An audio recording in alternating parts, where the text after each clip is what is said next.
We have a quorum, so let's get started right away because we have a lot of meetings.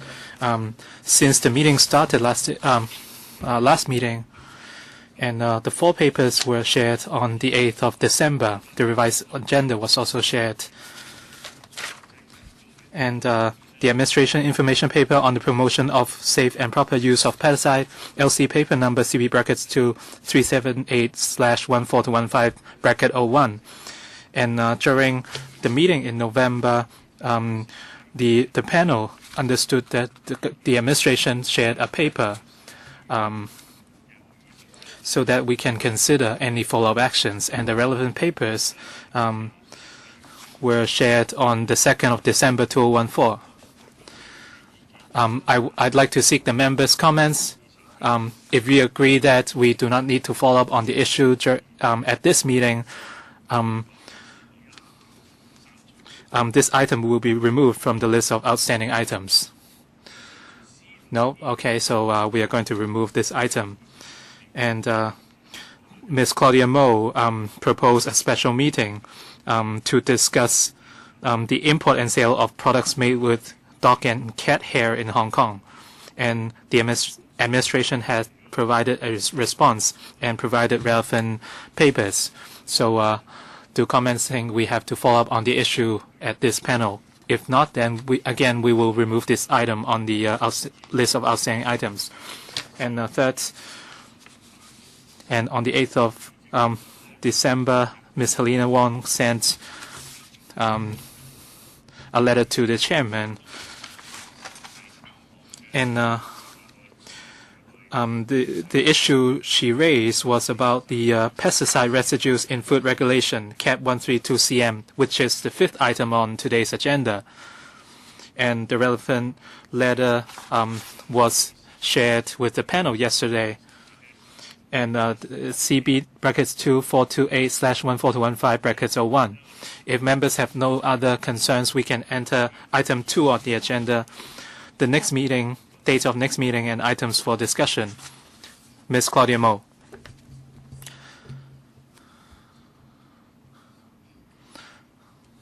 Chairman, the letter I wrote about the import and sale of products made with dog and cat fur, did you actually read it? Oh, apologies. In item C and D, you mentioned a special meeting to discuss the import and sale of these products, and the administration has responded to your letter and provided relevant information. So that's why I asked whether members agree that we will follow up on the issue during this panel. And the response was negative. That's why we would not need to follow up. Chairman, apologies, I missed that line. I missed that part. Chairman, I'd like to thank the FHB for responding, but as you can see in the second part, they said the AFCD and CE and ED have established a joint group to tackle the issue. And it was set up in 2011, but today we still see cat and dog fur products. So I don't think this is this is normal in a civil society like Hong Kong. There is no real urgency, but that's okay. Ms. Claudia Mo, you'd like to follow up on the issue, right? We don't have to tackle it today, but if I allow you to continue to talk about cat and dog hair, we won't have time left for other issues. So we only have 55 minutes. We have 8 delegations. I'd like to have it introduced to the list of outstanding items. Ms. Helena Wong. Chairman, you are speaking very fast, so we might have missed something. On the pesticide residues and in food regulation, according to the administration and secretariat's papers, the VMO, well, we will discuss it in item 5 on the agenda, so you can speak during that session, okay? Chairman, in the last legislative year at this panel, we mentioned, I raised the idea of visiting vegetable farms and factories together with the administration in the mainland. So can you follow up with the FHB on this issue? Sure, I will follow up on that. Date of next meeting. So let's invite representatives from the administration. And so for the list of outstanding items, we have issued a list, LC paper, CB brackets 2, 384, stroke 14 to 15, brackets 01, as well as a list of follow-up actions, CB bracket 2, 384 dash slash 14 to 15, brackets 02. The next meeting will be held on the 13th of January, which is a Tuesday at 2:30 p.m. at room 3. The government will talk about sustainable agricultural development, which is item 1 on the list of outstanding items, as well as public consultation on the proposed regulation of nutrition and health claims on formula products and prepackaged food for infants and young children under the age of 36 months in Hong Kong. So this is item 2 on the list of outstanding items. If members have no comments, if we don't have any other items, we will only include these 2 items for the next meeting. And item 3 on the agenda, strategy adopted by the government in tackling the issue of stray cattle. Earlier, the panel agreed during the last meeting that we will invite deputations, and the government will brief us on the strategy adopted to tackle stray cattle. The deputations are coming in one by one, and the Secretary prepared a background brief, a paper which is CB bracket 2 384 stroke 14 to 15 brackets 04. Deputy Secretary, we only have a very short time for this item. We only have until 3:05. Now we only have 50 minutes or so, so please be as brief as you can. Sure. We have received 8 papers from deputations and individuals. They will attend today's meeting, and we've also received 2 sets of 2 written submissions from those who are not attending this meeting. I'd like to remind all deputations and individuals that if you're using the headset, channel 0 will be the floor, 01 Cantonese, 02 English.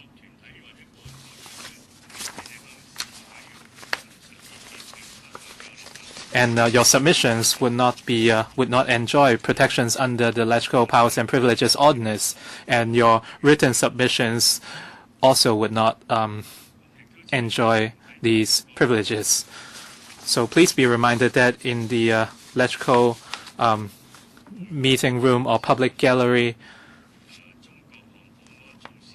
the public will be subjected to the relevant security measures, and these reminders have been mentioned in the papers shared to you by the Electoral Secretariat.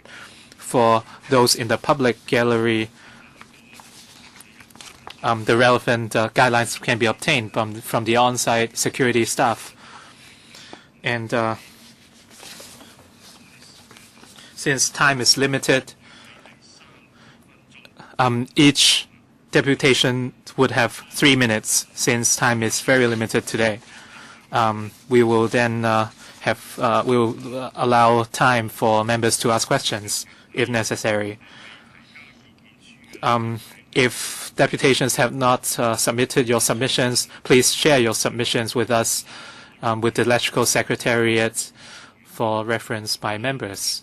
First, Association for Tile Environment and Development, Ms. Ho Pui Han.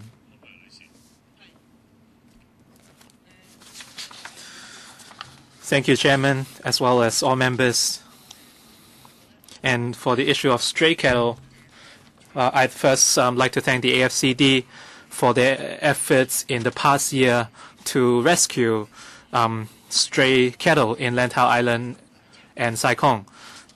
One day in Lantau Island, we searched for an injured cow, and in the afternoon, the team had to go to Sai Kung to rescue another injured cow who was involved in a car accident. So I'd like to thank the stray cattle team. They have a heavy workload, and still they managed to do a lot. I also saw the efforts from the community and the Hong Kong people on the welfare of the stray cattle. We only have 1,000 or so, and we only have 130 or so buffaloes. I shared the information about injured cattle on Facebook, and they received 1,000 shares. We don't want to hold anybody responsible. It is water under the bridge, and we don't want to see any tragedy. The calamity has not completed as far as the cattle is concerned. There was a calf in Mui Wo, which was killed by wild dogs, and we are really saddened. Now, the problem in Mui Wo is getting more and more serious. It's more and more risky. And in Ngongping, there are also many wild dogs. And there are also debris and containers.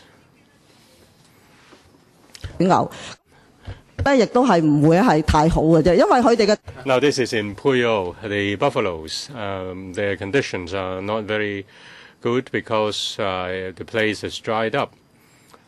Now here is a piece of wetland, and now it becomes dry land. It was wetland, it becomes dry land, and they also form a pool behind the houses. But that's useless. I've complained to many government departments, many times the government departments. Apart from prosecution by the EPD, there is nothing. And this has become dry land rather than wetland. And the buffaloes are facing the problem of not only injury but the lack of planning. In Mui Wo, the only piece of grassland left will be used will be turned into a park. And where can the buffaloes and cattle rest? Your time is up, Madam Ho. Next is Miss Ho Siman from the Friends of Mui Wo Cattle. Thank you, Chairman. To cut the long story short, I just focus on the difficulties of the cattle in Mui Wo. Several hundred brown cattle and some tens of buffaloes. It's difficult to conserve them, and there's the conflict between humans and cattle running into the roads. And when people complain, we go out to do something, and we really don't want that to continue. And we would like to make a rather creative proposal. We ask the administration to provide funding so that we can have an open cattle range. We have a designer, an architect who can decide, who can design a place for cattle. We hope to make use of creative ideas together with conservation and also tourism. And in fact, in an exhibition, we exhibited our proposal. And with this range, that will help that will enable humans and cattle to exist side by side, and that is good to the community at large. Buffaloes or cattle are not monsters and they shouldn't be exterminated or relocated. We've heard that there are suggestions for relocating the cattle uphill, or cattle killed by dogs or killed by traffic. We see that happening every day. They don't have enough grass, they don't have enough water. We need to face up to this problem, and we need to deal with this conflict. And we should also learn from overseas examples. We can recycle cattle dung. In fact, the excrement can be turned into mosquito repellents, and the excrements are not just dirty things that pollute the environment. We need to have somebody to look after, several people to look after the cattle, the cow herds. As mentioned by Madam Ho, the managers of the cattle. Next is Madam Ho of the Lantau Buffalo Association. Chairman, I hope you can give the permission to circulate these photos. In fact, this morning you gave us a thick pile at 10 a.m. Yes. Now you gave us very late, and you are using your time to circulate the photos. I don't know what do you want to do, but if you have given us earlier, then it would have been a better use of your time. If you can leave your photos behind, we can look at the photos. Otherwise, we can't help. Chairman. Sorry, speaker's not coming through. Yes, please. Please go on. Well, I give you some time for that. Thank you, Chairman. The Lantau Buffalo Association wants to take this opportunity to announce this in November. We have successfully made an application to the UN as a reference for human Hong Kong bovine as shifting symbol of progress. This is the document we gave to the UN, and on the 18th of November it was confirmed, the filing was confirmed. And we would like to take this opportunity to put forward three things. First, in terms of planning, we urge the administration to set up a task force to handle the situation. The cattle are losing their habitat in Puyo in the past 5 years. 30% of the wetland are lost because of farming or building. There are about 200 cattle in Lantau. We want in fact the cattle are not stray cattle. They are not stray cattle. We hope that the administration will conserve the species in Hong Kong and set up a data bank in terms of cattle in Lantau.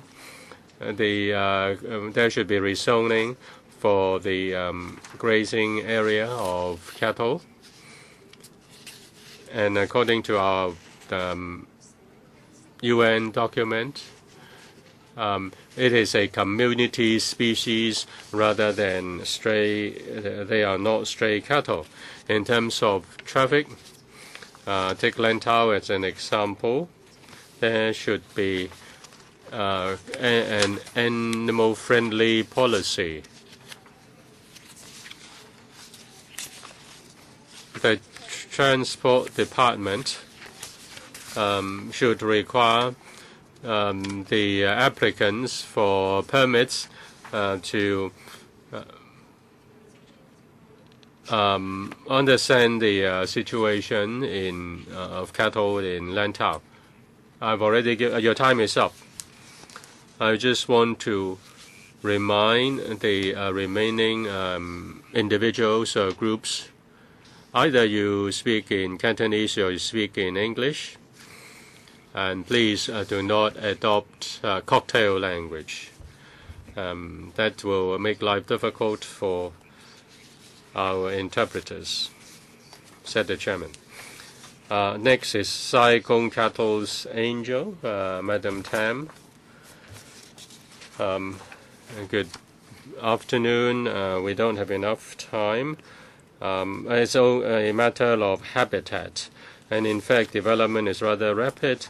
Space for survival of cattle have all been occupied by buildings, and we are asking the AFCD to do something in Ngau and that is a rather about 500 brown cattle in Sai Kung, and in fact the team of the AFCD is to deal with the problems of the animals, but in terms of facilities and other policy, other governments, other government departments should be involved. We hope that the departments concerned can participate in dealing with cattle and work with the cattle concern groups. Let me highlight several points. First, to have suitable pits for and also signs for cattle. But in fact, the signs are white. We hope that it can be yellow instead. At the traffic black spots, there should be speed cameras. And in fact, cattle involving in traffic accident is rather serious.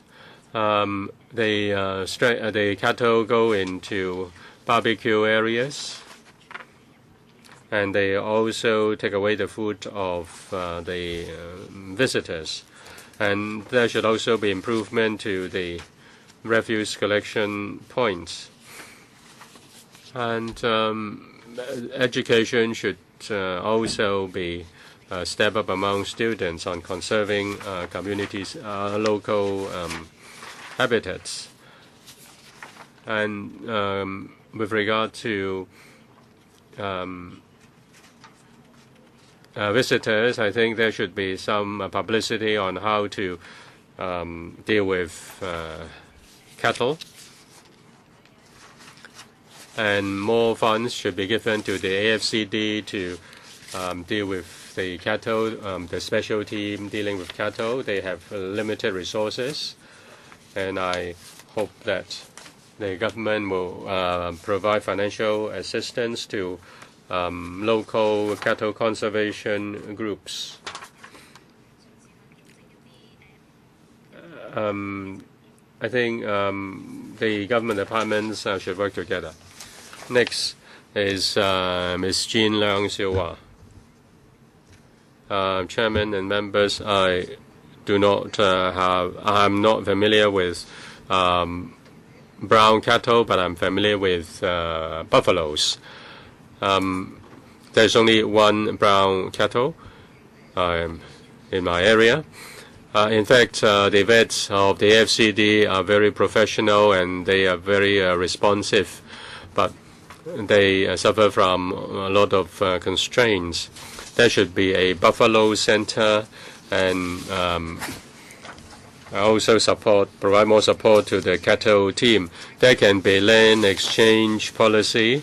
The government should resume land in the conservation cattle conservation area. The AFCD or EPD are not able to stop the environment from being degraded.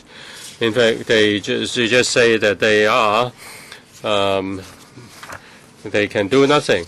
But every day the government is just claiming that it's going to develop Lantau. And so there is destruction first and then development later. There are just a few members here. Where are they? It seems that the council is doing nothing. It's not just my view. In fact, we have a lot of us, both expatriates and local people, have made a lot of complaints. We complain to various government departments.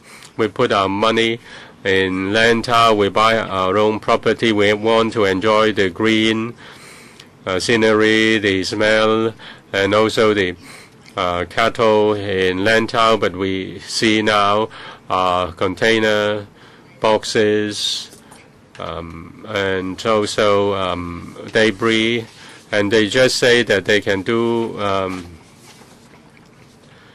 nothing.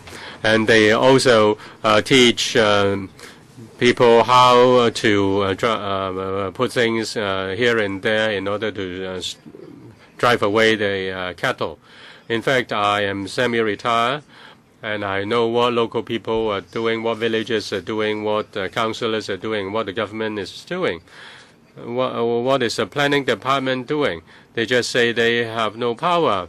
And the AFCD, the developers make use of fresh water and stream, and then they build more dams, and therefore there is that only blocks the water. The government just don't sort out the problem. Next, Mr. Yun from Groundwork Architecture Plus Urbanism Limited. We've heard a lot of comments, so I will talk about some mitigation measures instead. I've known the Mrs. Host for a long time, and I understand their concerns. The issues is to do with the habits of cattle, and whether we need a cattle conservation center in Hong Kong. Hopefully, we can achieve three things in this center. First, ecological conservation. Second, conservation education. Third, creativity. We mentioned the problem of cow droppings. A lot of people have come up with innovative ideas. Third, as a tourism destination. In fact, Hong Kong needs places, needs venues to educate our future generations. There is a very big market for it, and we've done some relevant research. And we came up with a center which can achieve all these things. This is me. In fact, we can see that the cattle are residing on the roads, which cause a lot of risks for the cattle themselves as well as the road users. And apart from a community center, we have a grander scheme. Throughout Lantau Island, we have places which can be used as cattle shelter. And in terms of money, we need around 20,000 square feet in total. And this is a community center, and we have an exhibition center, activity center, medical center, education center, and administrative center. And we hope that this place can become a tourist destination. And this would be an ideal place for both visitors from Hong Kong and abroad, for them to appreciate nature. and we thought a lot about accommodating cattle. So we hope that the cattle can reside underneath these buildings, and we will use recycled wood as our main architectural material. And if we can discuss things further with the administration, that will be ideal. We can continue our discussions after the meeting. Chairperson, Ms. Kathleen Marie Leah Dixon. Oh, yeah. Good afternoon, panel, honorable panel. I just wanted to firstly say that we've had very good communication with the AFCD over the past year, and we appreciate their efforts very much. They're very well trained, the cattle team, especially Dr. Patrick, Dr. Kathy, and we are hoping that we could look to the future and have a bureau set up with different departments to help them out. Not just finances from the government, a new truck and this type of thing, but bureaus working together for the cattle management instead of just one small group to handle the cattle matters all over Hong Kong. So that would be Developmental Bureau, Lands Department, Security Bureau, Affairs Bureau, the Tourism Commission, Commerce and Tourism. This is very important. When it comes to the shelters, our concerns are we don't want to see a cattle zoo.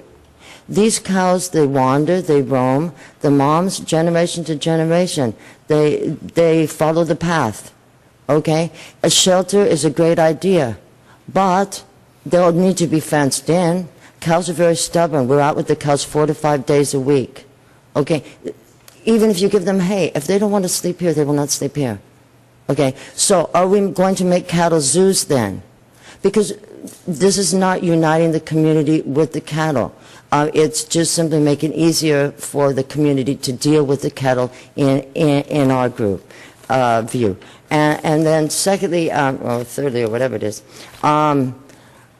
cattle shelter, so that's on cattle shelters, and then cattle grids and some gating along Soi Hao would really help us for our largest herd on Lantau at the moment for the brown cattle. We've put in some plans. I've submitted them to AFCD. And then the biggest thing to remember is the cattle, they're not pets. They're still cattle.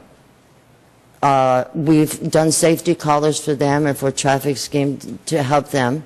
But people must remember they're not pets. They need room. They need to graze. So all this must be considered. So I'd like to thank all of you again and the cattle team again for all they've done over the last year and for your time. And if you have a chance, I hope you'll look at the submissions from our group that we have given to you so far. Thank you very much. Thank you. 跟住大嶼山動 Next, protection of animals, Lantau South. Ms. Jacqueline Green. By endorsing all the sentiments in support of the cattle team. It's been wonderful since they were formulated, and particularly Dr. Patrick and Dr. Kathy are responding well to all of our needs despite the time and effort it takes for them to get to us, as they're rather a long way away. It's regrettable that there appears to be a lack of funds available to enhance their ability to be even more proactive in terms of the care and protection of our feral cattle herds.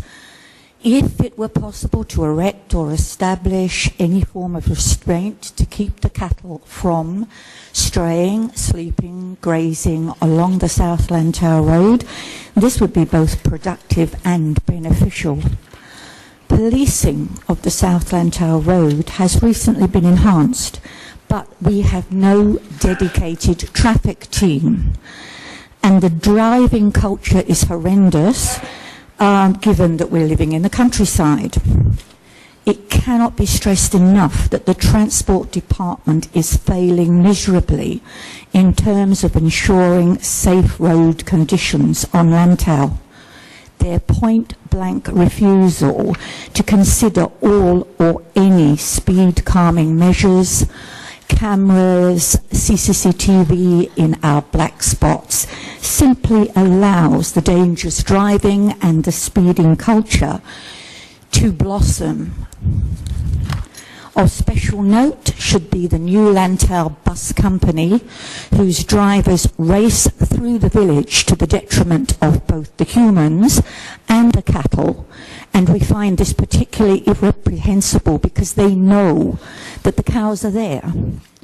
The issue of cattle shelters have been promoted. However, PALS is unclear as to exactly what the benefit is, given that previously stated the cows need to roam, they are adjusted to their culture, their roaming, their grazing, etc. Perhaps back up in the hills, which is exactly where they came from, could be an option if the conditions were correct. Given the urbanisation of Muiwar and other areas of South Lantau, as well as illegal occupation of government land and construction and building without permits, etc., it has to be acknowledged that the natural habitat of all Hong Kong's bovine is under threat. A comprehensive program of sterilisation would seem advisable, if not vital, to ensure their long-term protection and preservation. Thank you. 副局長啊，而家請你簡介你個文件 CB 括弧2 384/14即係15/04嘅文件，同埋或者就越正或團體同個別人士嘅發言，或者作出一個綜合回應。咁你做完呢樣嘢，我就等同事去問問題。不過呢個議程我哋去到3點10分嘅啫。咁我已經有暫時有6位同事已經舉咗手問問題。副局長。好啊，多謝主席，我盡量簡單。首先呢，就都多謝咁多位嘅即係團體嘅人士啦，就嚟到呢度呢，係俾一啲即係你哋都好有創意，同埋有啲你哋嘅睇法同埋嘅意見係俾我哋。我哋同漁護署嘅同事喺度呢，其實都會繼續。We'll continue to listen to everyone's views. The AFCD has practices and procedures in place. We are looking at the issue of stray cattle, and some of these are located in rural areas, some in urban areas. For rural herds, our practice is that we will continue to allow them to live without intervening with their habitats. But for town herds, the AFCD often receives complaints on stray cattle when they are causing nuisance to daily lives or the traffic. So overall speaking, we are hoping to contain the number of stray cattle in Hong Kong.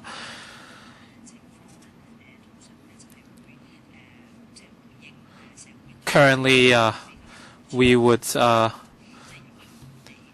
address to the society's demand for a long-term strategy to manage stray cattle. In different districts, we are adopting a multi-pronged approach in 2011. I understand that a lot of you have thanked the cattle teams because they have done a lot and they have come up with a lot of management plans. And apart from the catch and remove strategy, that's necessary because of the nuisance caused by cattle. The FCD also has a capture, sterilize, relocate plan program, or CSR. They would be sterilized and ear tagged. And as of now, the monitoring work is still in progress, and so far the cattle are in good health, and FCD will continue to monitor their health. And under this program, we have a pilot scheme which is called Capture, Sterilization, Translocation, or CST. And basically they are relocated from Sai Kung to Shek Pik Reservoir and from South Lantau to Sai Kung High Island Reservoir. According to follow-up work by AFCD, the cattle reside in designated areas, and they are all in good shape. And this pilot scheme shows that it's effective in preventing these cattle from returning to town areas. and thus they would not cause any nuisance to the traffic or livelihoods of the people. And it's a challenging task for AFCD in terms of identifying locations and garnering support from the community. But despite the challenges, I saw that you had a lot of innovative ideas, for example, the Kettle Center and some deputations mentioned kettle grids. And the FCD will maintain communications with everyone on the management of stray cattle, and FCD will continue to listen to what you have to say. And in case any nuisance is created, the FCD must take action and remove the relevant stray cattle. And the CSR program is effective thus far. And going forward, AFCD will continue to sterilize the cattle and control their population, and that's the target of AFCD. And hopefully, we can avoid nuisance to the public by the cattle. As I said earlier, your ideas, we have heard your ideas, and the FCD will continue to talk to you, and they will continue to consider your views. Thank you. Now, we were a bit late, members. We have, at the start, 6 members are in the line, and if you all ask your questions, we will go until 3:05. Now, if there are newcomers, they'll be allowed to speak. But if you are here, if you want to speak, please raise your hands. Now, 7 members now. Wong Kok Heng, Helena, Wong En, Hon Claudia MO, and then question and answers, 4 minutes altogether. Wong Kok Heng. Chairman, now I have this photo. Cattle and calf. Now, Mr. Yun's proposal, in fact, Mr. Yun made a proposal, but in fact, we made similar proposals many years ago. In fact, the Lantau groups also made similar proposals. It is nothing new. I just want to ask the administration whether they have any plan to do it. As for the relocation of cattle, do the groups in Lantau, do the district council know the relocation of cattle from Sai Kung to Lantau? Well, the cattle in Lantau are already causing a lot of problems. Why there are new cattle relocated to Lantau? The cattle are hungry, they go to the Pauline Monastery, they go to the barbecue area to find food. What about the CSR? Well, it's good for the administration to do that. Last year we asked the administration to do it. They said that they didn't have the money. Now, what is the number of cattle which have undergone the CSR? Now, concerning the new immigrant cattle relocated to Lantau, how do you deal with them?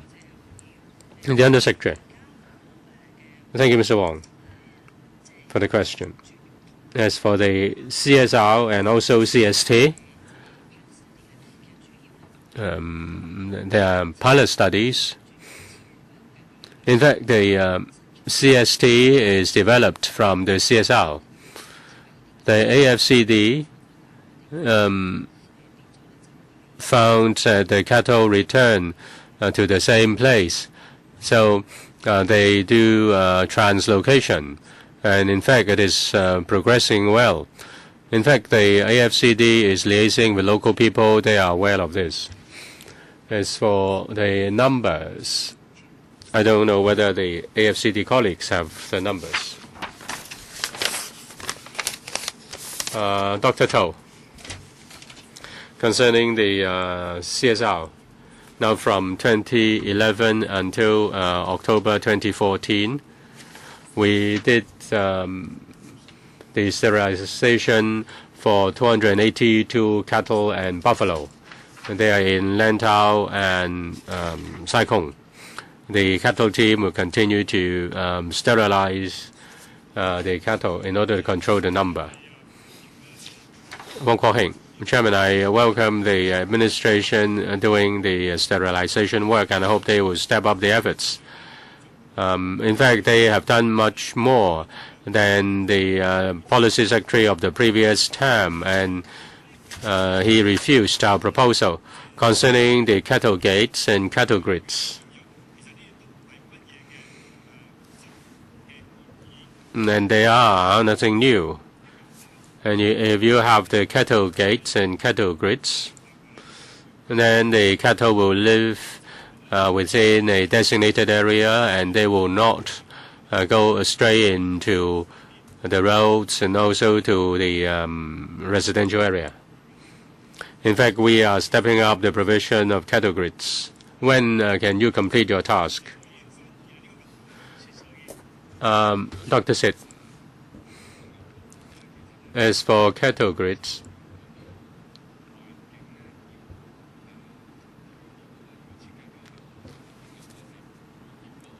the design should be to such an effect that the cattle cannot get round the grids. If the cattle can get round the grids, then it will not work. They will not work. And we also need to consider whether that will affect human safety, whether people's feet will be trapped or whether a vehicle will be trapped by the cattle grids. We are selecting the spots. Dr. Sid, if you have a long answer, you better give it in writing. Ms. Alina Wong. The administration will continue to adopt the CST method to deal with the cattle. Now, there is a study on CST. Does the findings, or do the findings of the study support the relocation of cattle from Sai Kung to Lantau? What are the justifications for that? And the Undersecretary. Thank you, Ms. Wong. With regard to CST, translocation, if in fact cattle will go back to the same place from time to time, and therefore complaints are received from time to time, and therefore the cattle have to be translocated. And after translocation, the team continue to monitor the situation. The majority of the cattle do not go back to the original place, and they have adapted to the new living environment. We received complaints that if translocation is done at the wrong season, then there is not enough grass, there is not enough food for the cattle. Dr. To. Yes, Chairman, we are watching over the cattle, but so I think most the cattle in question, in fact, are not within the scheme. And as for cattle within the scheme, they are being monitored and they are healthy. I think the AFCD should have better communication with the concerned groups. Now, some cattle may be sold by auction and may also be rehomed by the farms. I went to Tai Tong and an organic farm. They have some cattle. I don't know whether the cattle are bought by auction. In fact, the cattle are not used for farming. They are used to pull carts, the carts or trolleys. There is a driver, and also the cart also carries 6 or 7 adults. So the cattle are used to pull the carts.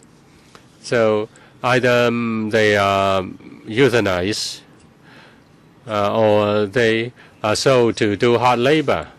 So what are you doing in treating the cattle?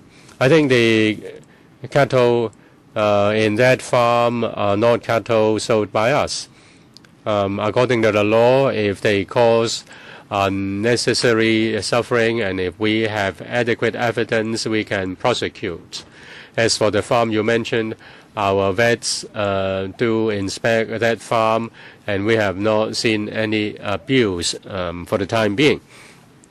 When groups apply to obtain cattle for farming or for leisure use, well, we will monitor that.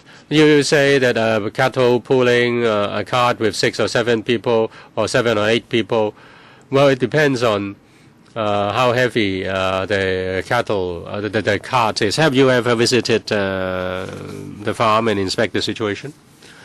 Your time is up. Ms. Ann Cheng. I want to ask the administration. In Sai Kung, in Lantau, how many buffaloes and brown cattle are there? And how many have got the collars, GPS collars, and how many have been sterilized? Concerning the buffaloes and brown cattle, in 2014, brown cattle 1,085, buffaloes 105. As for those who have collars, about 10. There is no need to provide a collar for all the cattle. There's only the leaders will be given the collar. As for the number of cattle sterilized, Dr. To, thank you, Chairman. Thank you, Mme. Cheng. As for Lantau and Sai Kung, we sterilized 250 cattle and buffaloes. Well, I am not familiar with the issue. You sterilize the bulls or the cow? Both. If you just sterilize the bulls, will that do? Well, it's impossible to sterilize all bulls. As far as we can catch, we catch them and sterilize them. What is their lifespan? Is it a dozen or so years? Now, after sterilization, there will be fewer younger generations. Will they then become extinguished? If we look at the distribution, we can see that some cattle are in the rural area, and we may not be able to catch them. By sterilization, we want to control the number, but they will not extinguish. Ann Cheng.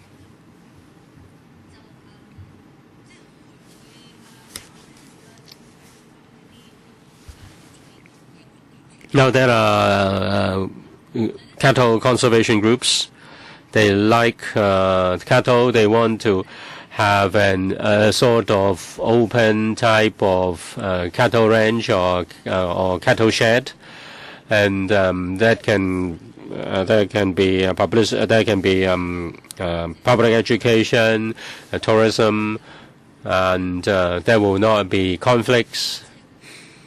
There will not be any more traffic accidents in which cattle or even humans can be killed. Now, will you consider that? A few years ago, before I was a LegCo member, I heard that there was a problem, but it is only isn't it a simple problem? Is it really complicated? 多謝蔣議員。其實咧，我諗即係。Thank you, Mme. Cheng. The AFCD over the years has considered these various issues. They are rather complicated. Say if you build a shed or ranch for stray cattle, and if we keep them there by force, then we may just go against the nature of the herds. We need to find a suitable place, and we need to have the land ownership, and we need to spend money on that. I will just, since time is limited, I will give the BAB stance. We support having a cattle center. Ms. Claudia MO. A lot of the deputations, including Ms. Ho, Mr. Yun, their proposal of an open cow shed is very meaningful to develop the center into an ecotourism destination. And if we talk about venue, I'm sure we can find somewhere in Lantau Island. So we are being frank. As the Undersecretary said, we will continue to consider your suggestion. So perhaps we should all be frank. What are the factors we have to consider? First, it's probably we have to consider the cattle population when you talk about sterilization, relocation, etc. If we have no cattle, then we won't have any cattle sheds. Are you trying to naturally eliminate them?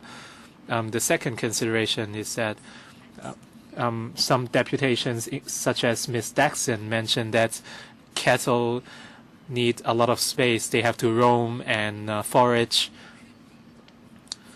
But you said cattle pens seem to be against nature. So what kind of reason is that? How complicated can it be? If we are to have a center, do you expect to spend a lot of public money and that you won't get approval from the Finance Committee? Is that what you're thinking? First of all, I'd like to thank your Ms. Mo for asking the question. First thing first, we are not trying to minimize the number of cows. If we don't do anything, they will just proliferate.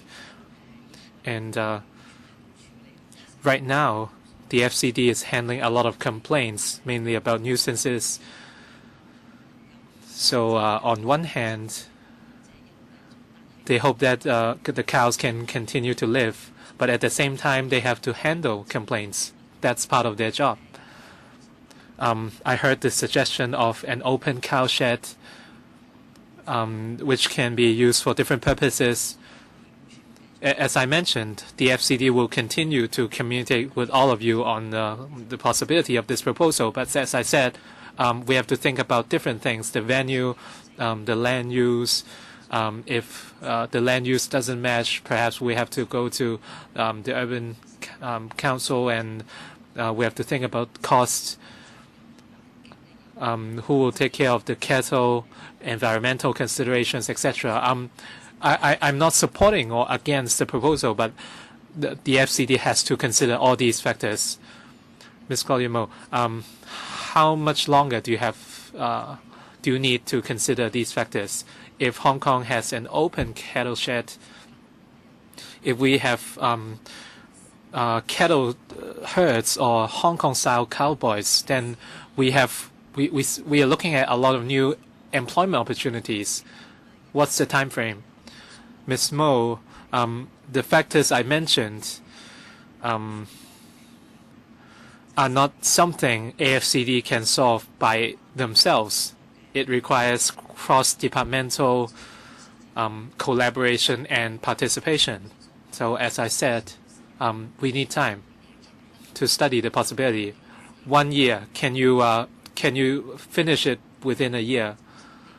For the planning department, I cannot give a concrete timeline at the moment. The AFCD would maintain communications with these groups. Chairman, does she mean that they would not consider the possibility? Will you collaborate with AFCD? I'm sure the AFCD will follow up with these groups. If they can do it on private land, then you can refer them to Dr. Sid. Yes, I'm sure Dr. Sid will follow up with these groups. Ms. Starry Lee, the Earth belongs to all organisms, including animals and humans. But in reality, humans rule the world, and we've set up a lot of measures to manage animals, including cattle. But regardless, the animal groups are proposing an ideal world, which I think no one would say no to. But please understand that Hong Kong is very small, and if we are to get the public support, and if we are to educate the public to coexist with cattle, because sometimes the cattle would cause nuisance and destruction, I think this is a long-standing process. I hope the administration can better educate the public. If we cannot live harmony with the cattle, I'm afraid we cannot get the support of the residents and villagers. So I have one question. The papers mentioned the CST program, and the papers mentioned that results are satisfactory and it is achieving its desired goal. But I've heard a lot. I understand that a lot of cattle groups are not happy with this CST program, and no consultation has been done prior to the launch. And as such, the venues chosen are not really right for the cattle, and the cattle are put in danger. Is the administration aware of the situation, and can you promise that in future sites you will consult villages and cattle groups? But I'd also like you to address the issue of public education to coexist with harmony. Undersecretary, thank you. Perhaps I'd have our colleagues at AFCD to talk about the choice of sites. Dr. To, on the CST scheme, we had investigated the various sites. Those sites already have cattle populations, so we are just actually swapping the cattle populations around. But in the process, some cattle groups might have something to say. We have communicated with these groups and updated them on the progress. And in future translocations, we will certainly consult all the stakeholders and let them know what we're doing before we carry out the translocation. And when we look at the pilot scheme in terms of number of complaints and number of traffic incidents or disruptions, the numbers are going down, so we can consider it a success.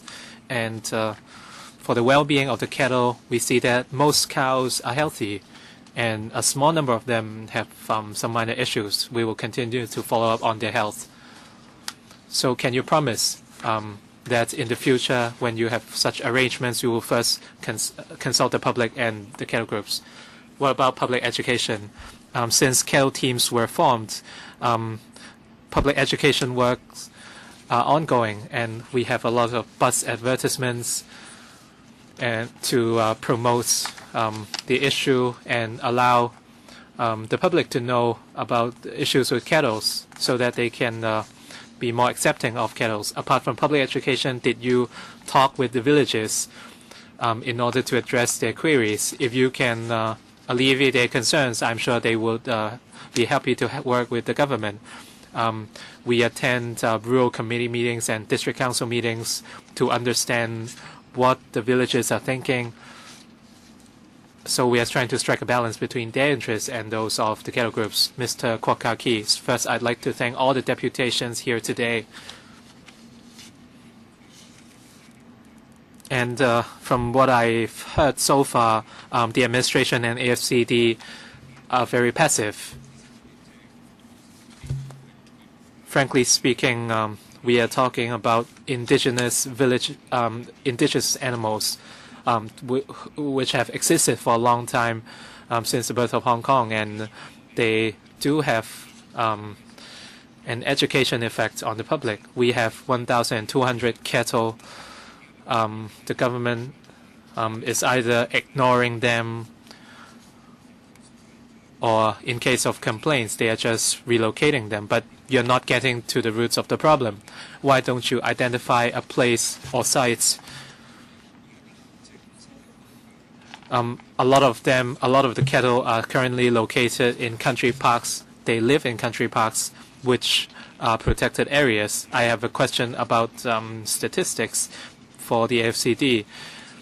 In terms of planning, if we are to allocate a plot of land for 1,200 cows, what's the area of land we require?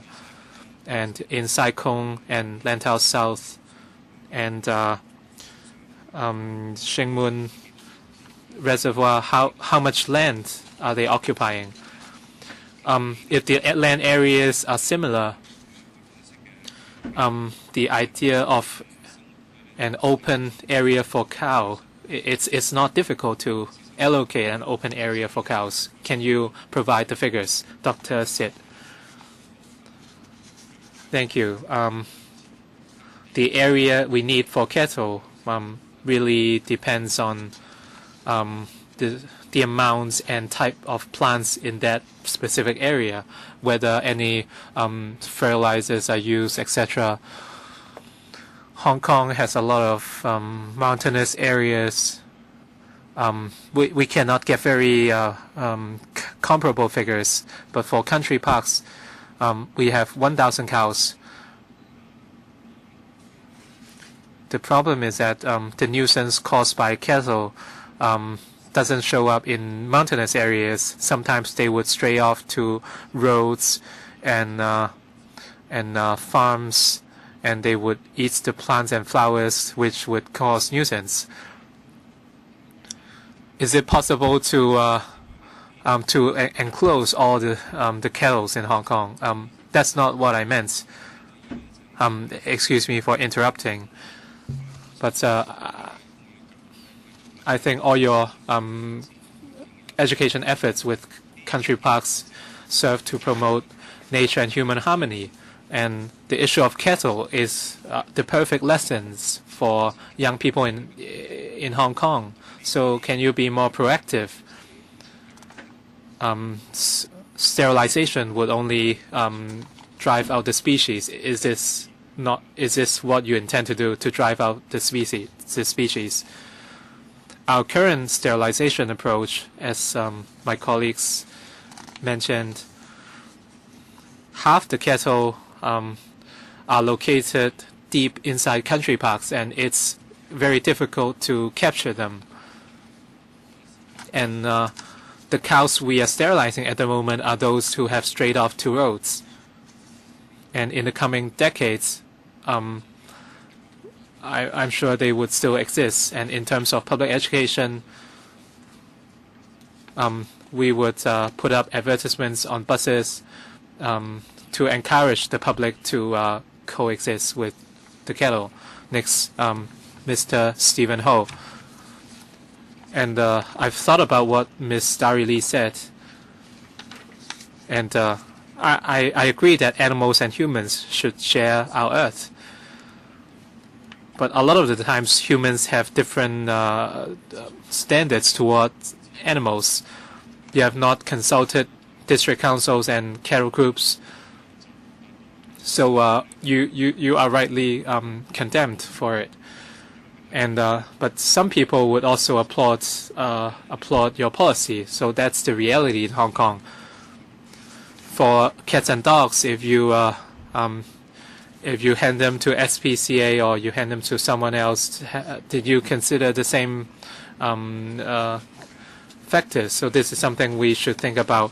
And I have a question on paragraph 1 of the paper. Hong Kong has 1,100 stray cattle in Hong Kong. And Dr. Cheng asked a question earlier. In the past 5 years, what's the growth rate of cattle? You've been sterilizing the cows in order to contain the population of stray cattle without compromising the lives of the public. If you can do so, then we won't even have a case today. So how do you see the figures? And you mentioned a center for stray cattle. The DAB is supportive of this center. But if the population is going down and down, do we still need a stray cattle center. If we don't have a problem with stray cattle anymore, we probably won't need the center anymore. So can you share more about the figures? Dr. To. Thank you, Chairman. Mr. Ho. The number in the past 5 years has been rather stable. I don't have the actual numbers. They are around about 1,000. In 2014 is 1,200, so the growth is not very fast. With sterilization, I believe within several years or maybe 10 years, we can see a gradual decline of number of cattle. I just want to pursue this further. You don't want it to grow, the number to grow gradually. You want a slight decline. And what is your target in terms of a slight decline? As for translocation, some cattle may be very happy in the new environment, but for those who cannot adapt, say it's not good for you to live in Sai Kung, I bring you back to Lantau so that you can recover. How will you deal with the cattle that cannot adjust? As for numbers, we don't have a target number concerning the number of cattle. We try to do sterilization as much as possible. The number is rather stable. We keep looking at the numbers in the coming few years before we will continue to look at the numbers. As for translocation, most of them are in good condition. Individual cattle may have some problems. We will bring the cattle back to our center and treat the cattle. Now we are monitoring the situation of the cattle, and we have not seen that they are not able to adapt. Now you say that you don't have a target, but you keep sterilizing the cattle. Your time is up. We have finished discussing this item. May I thank the groups and individuals for coming. You may now leave. We now move on to agenda item number 4, and that is the supply chain of powdered formula. It was scheduled from 3:05. You just want to ask your questions, right? You raise your hands. Okay. The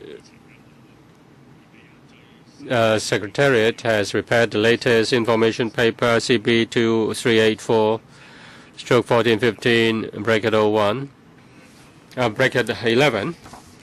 The Under Secretary, please give an introduction as short as possible. CB 2384/1415 bracket 10. After your introduction, then I'll open the floor to members. Okay, if I may start. Thank you, Chairman, members. In fact, this is to report to the panel the monitoring on price level of powdered formula and also the improvement to the supply chain of powdered formula milk. As for supply of powdered formula and the price, now with the introduction of the Import and Export General Amendment Regulation 2013 Amendment Regulation, we believe that we've reached a balance. We are able to care for the needs of parents of local infants and young children for powdered formula while safeguarding free trade and commerce. After the introduction of the regulation, the quantity of import, re-export, and retained import continue to rise.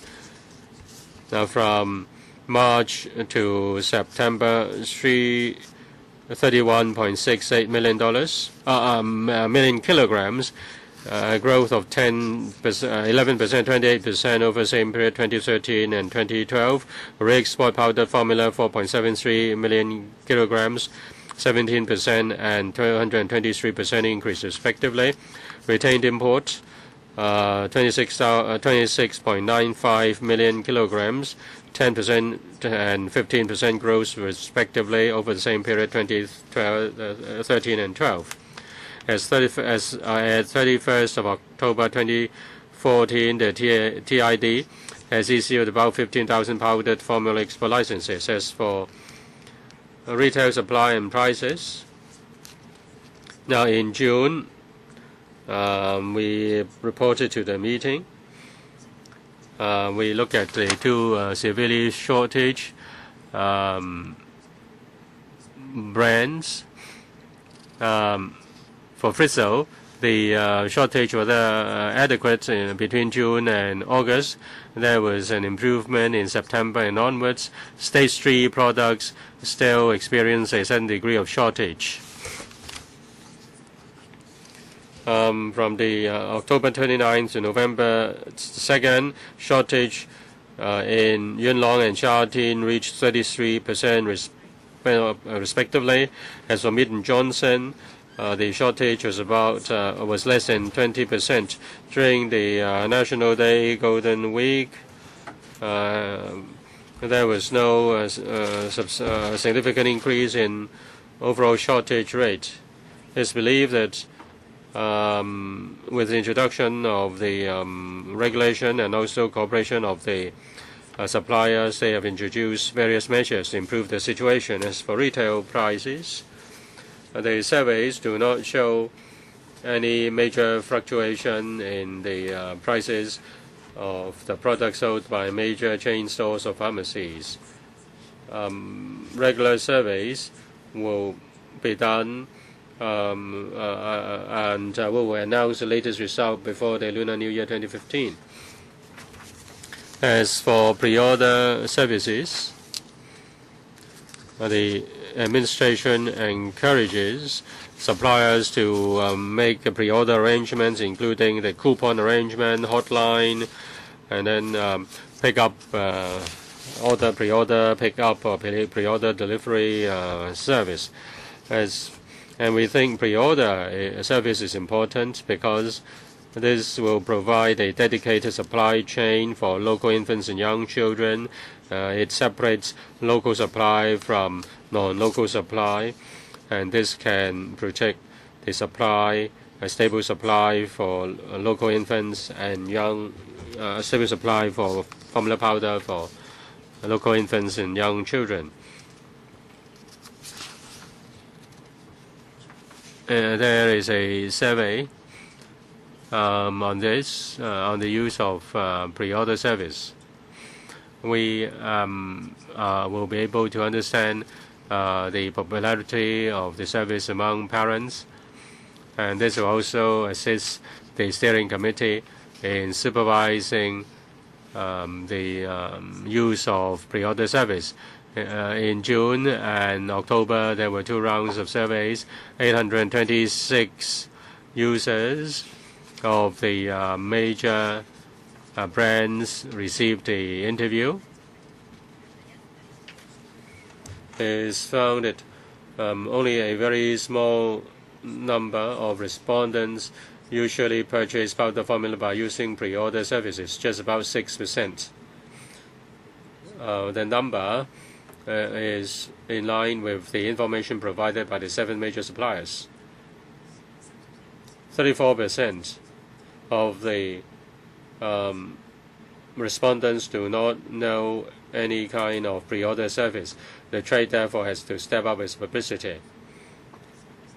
Among the 66 respondents, more than half, though aware of the pre-order service, have not made use of the pre-order service.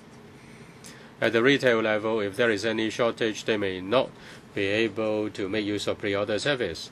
The trade should therefore also step up publicity among local consumers and ask local consumers to make use of pre-order service to enhance their confidence and understanding.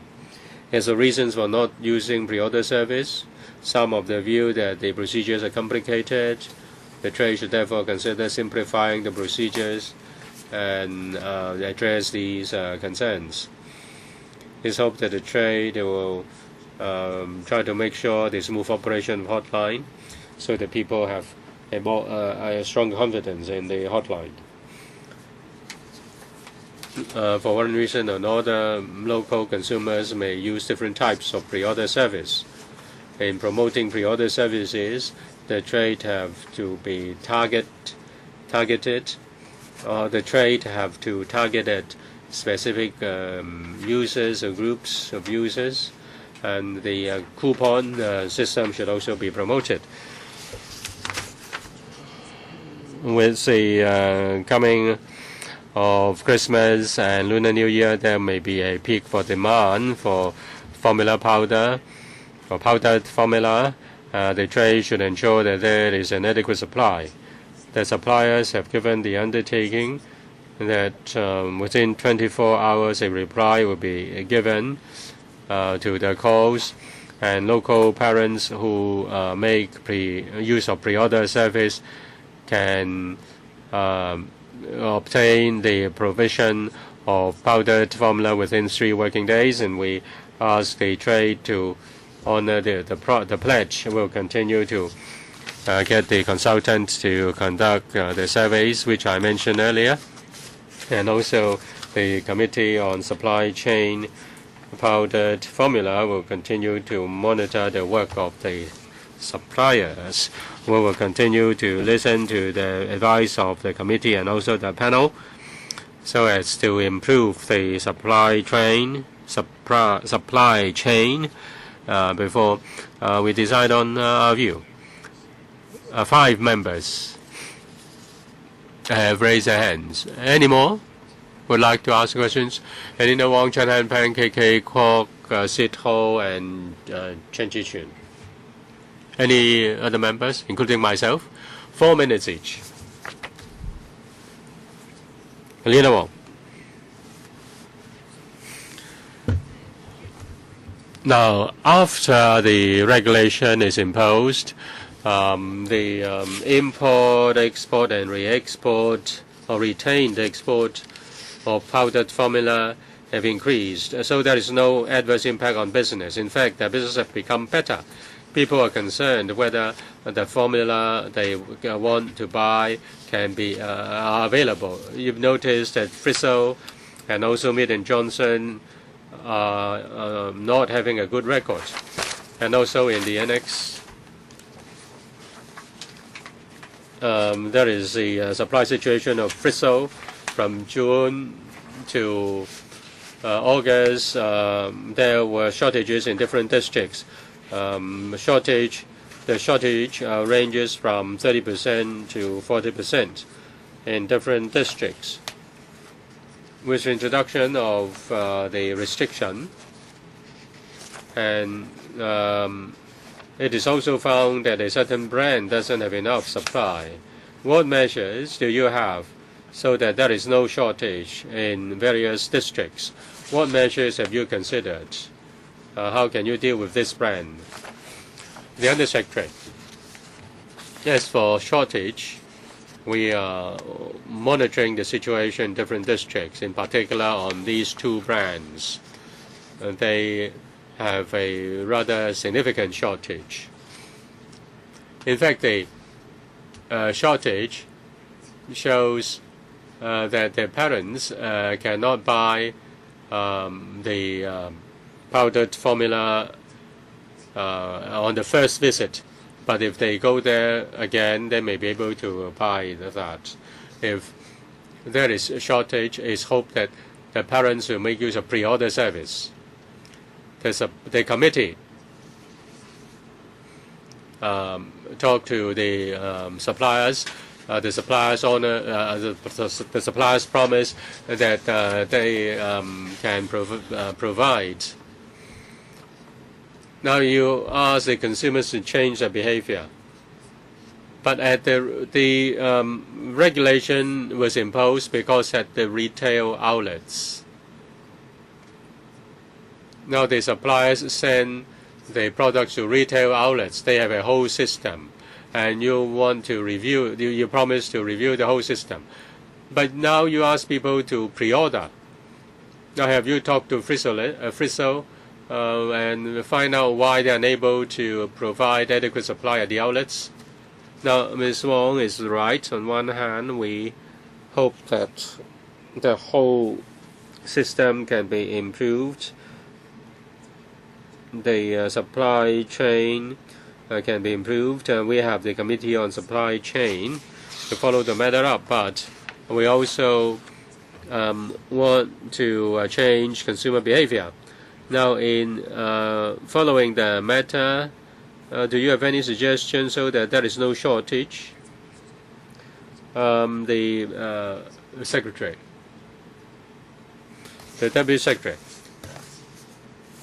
In fact, the shortage at present, in comparison situation in 2013, has been reduced significantly. If you notice, there aren't too many pieces of news about shortage or news reports about shortage of milk powder supply. And on improving the supply chain, time's up, Mr. Ben Jen.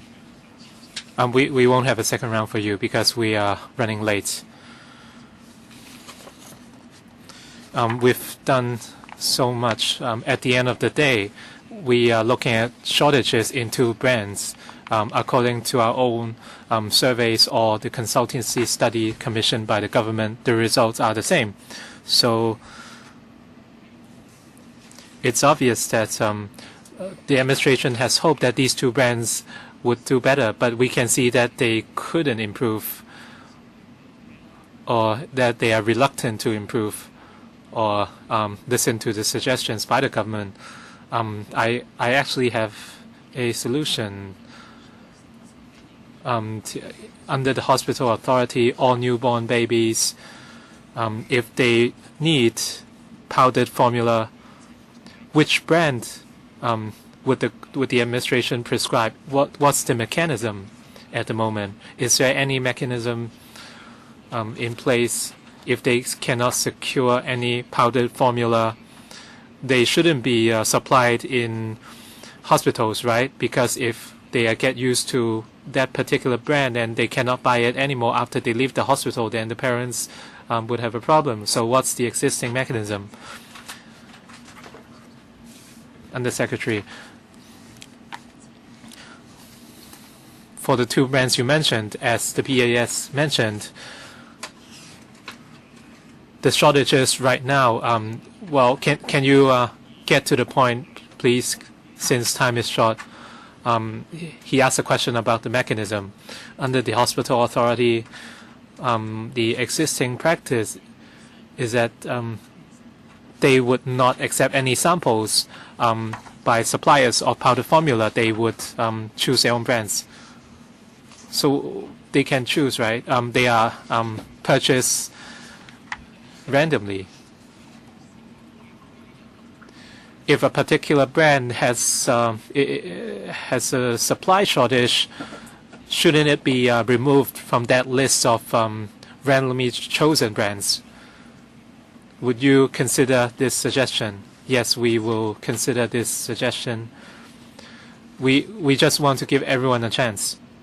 And in the committee for powder formula supply chain, the situation has improved a lot. But if problems persist, we will certainly adopt your suggestion. I want to clarify one thing. You mentioned that different brands are assigned in public hospitals to babies and parents, and you will not choose any specific brands, right? Yes, every few months, hospitals would choose a different brand. Can we remove these 2 brands from that list? That's our question. As I mentioned, if these 2 brands continue to face shortages, we will continue to we will look into this possibility. The shortages have been going on for years. The shortages have persisted for years now, and since the restriction came into force, some of my friends in Yuen Long have often complained about shortages in these two brands. So most of the complaints are about these two brands. So what else do we have to see before you take action? How much longer do we have to wait? Can you give us a clear roadmap? Compared with the worst periods, they are constantly improving. But that's why we are not ruling out the possibility. How long do you have to observe the trend? We constantly monitor the situation. If they continue to have shortages, we will consider the possibility. How much longer do we have to wait? Can you do it as soon as possible? What does constant mean?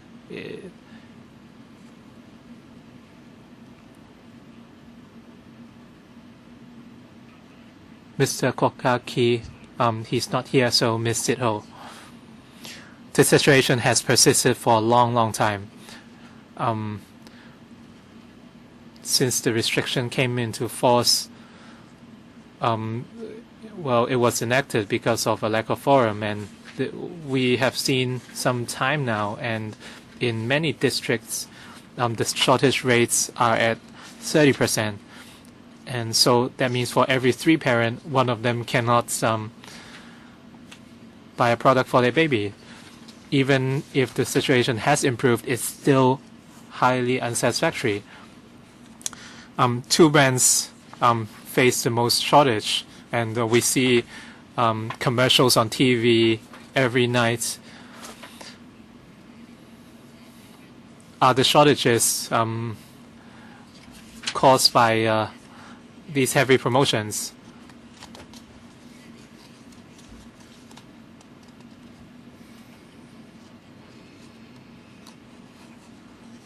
You have made adjustments, but perhaps a lot of parents have seen those TV commercials, and as such, they thought that they think that these 2 brands would benefit their children, etc.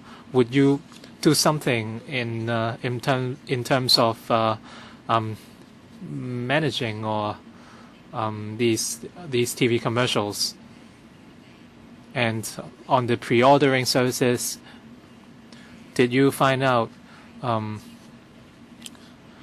which type of parents are actually aware of these services? Right now, a lot of them don't even know about the services, and how do you simplify the procedures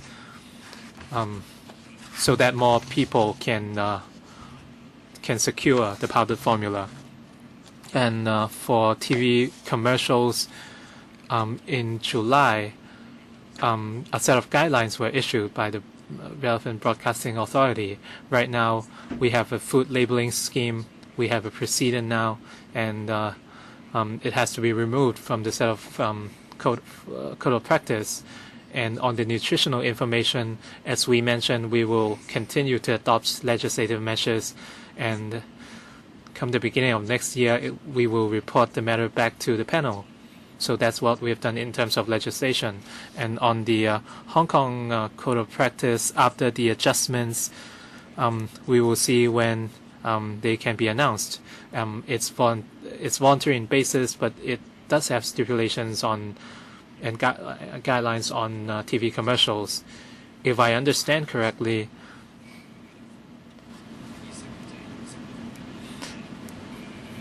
in the study we performed on pre-ordering services, what will we do with people who don't know about the services? We will find out the reason why they don't know about it, and we will also find out why they choose not to use the services for those who've heard about it, and we will explore how we can encourage them to use our services. We have commissioned a consultancy firm, and they will come up with suggestions and how we can better promote our program. If you have to manage the TV commercials, you have to work with the relevant authority.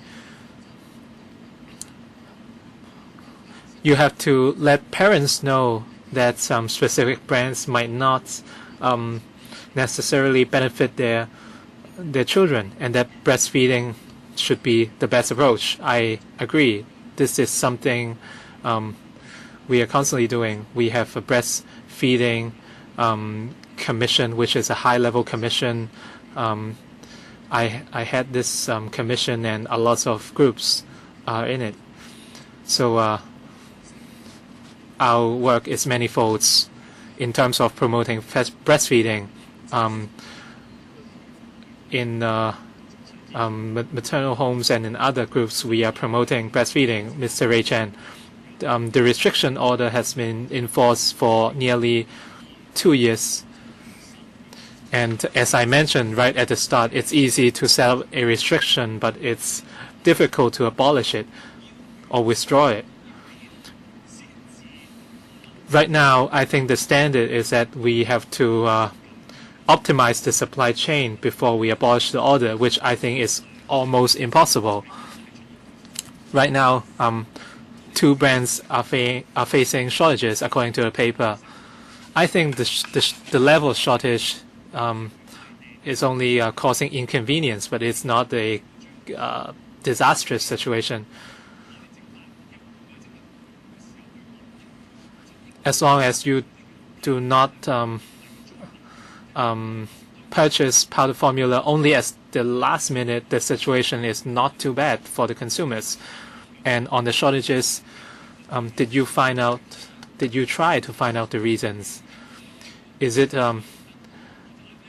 do manufacturers create these shortages by intention in order to create the specific effects, or are they being picky with customers, or is it because we have a lot of non-local customers all of a sudden? Is this covered in the consultancy report?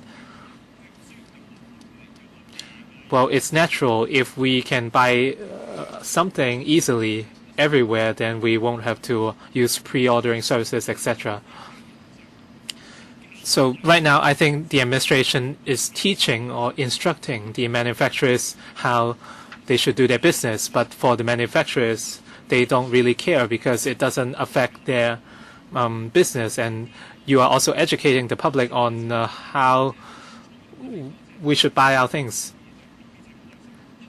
At the beginning, before, maybe the situation was rather disastrous, you had to intervene. But right now, you said you commissioned a consultancy study, and you said a report will be due before Chinese New Year next year. But will you only withdraw the restriction when we see a perfect supply chain?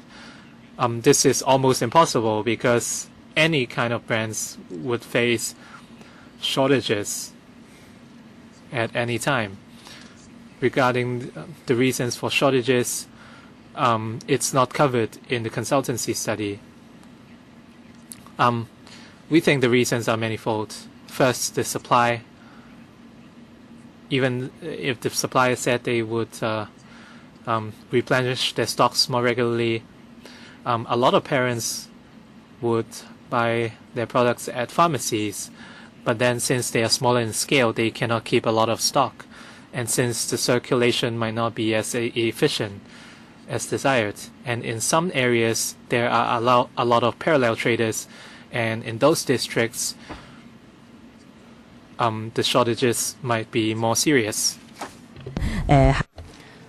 As for the consultancy study, say in the Golden Week, National Day Golden Week, in the Lunar New Year holidays, they are the peak periods. And after that, after the Lunar New Year, there may be more data to support further analysis. What level of shortage is acceptable? What level of shortage do you regard that the supply chain is okay? Now, the shortage is one consideration, and another consideration is the understanding and use of pre-order service. Dr. K.K. Kwok. Just as we have estimated, or rather it is not as we have expected. The regulation has not reduced the sale of powdered formula. Instead, there is an increase.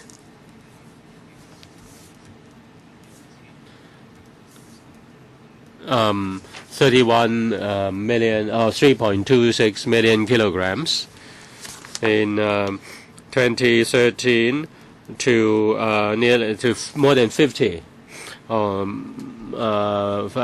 than 5 million kilograms.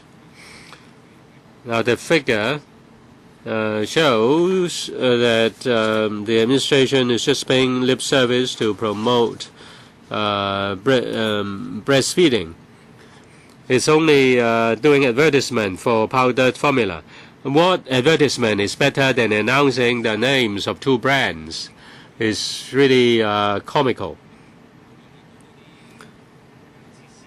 The administration says it wants to encourage breastfeeding. Yet, what about the nursing rooms or the community? In the community, nothing has been done. The administration is just fighting hard for powdered formula. We understand that there is so-called misleading advertisements. The PhD helps natural bowel movement, things like that. That's really unscientific and not supported by medical evidence.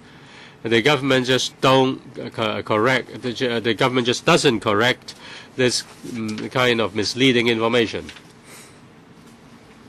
As for prices, the highest $293 and 219 in the retail outlets from $219 to $293, a difference of 33%. As for pre-order services, say the use of coupon and then home delivery. Originally 68,000 made use of them. That's now only about 10% or 18,000. Same for coupon and also other pre-order service. The use of pre-order service has dropped to 18%. And the administration's failed in encouraging breastfeeding. The administration's failed in controlling price. The administration has failed to encourage the use of pre-order service. And only the suppliers have been benefited. So is there anything wrong with the government's policy? Is there any review? Next, how can the administration rectify the situation? First, on pre-order. Why few people use pre-order services? Is it because pre-order is more costly than buying at the outlets, retail outlets? The Undersecretary. The regulation was imposed because there was an acute shortage of powdered formula for infants and young children. As for breastfeeding, we need to work harder. Mr. Kwok didn't feel anything we have done, but in fact we have been doing a lot of things. We have a high-level committee looking at the provision of places in the new hospital. In the hospitals, all hospitals with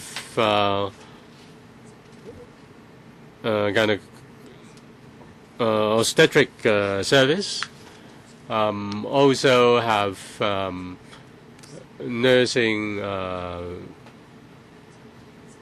rooms. So the medical profession has stepped up support for breastfeeding. The Undersecretary, I agree with many members. It's not because of the regulation that there is shortage of the two brands. Now, before the regulation, I was sitting there, the place where Ms. Wong is now sitting, and then you are sitting over here. I told you that there are only two brands which are short of supply. The regulation is just useless.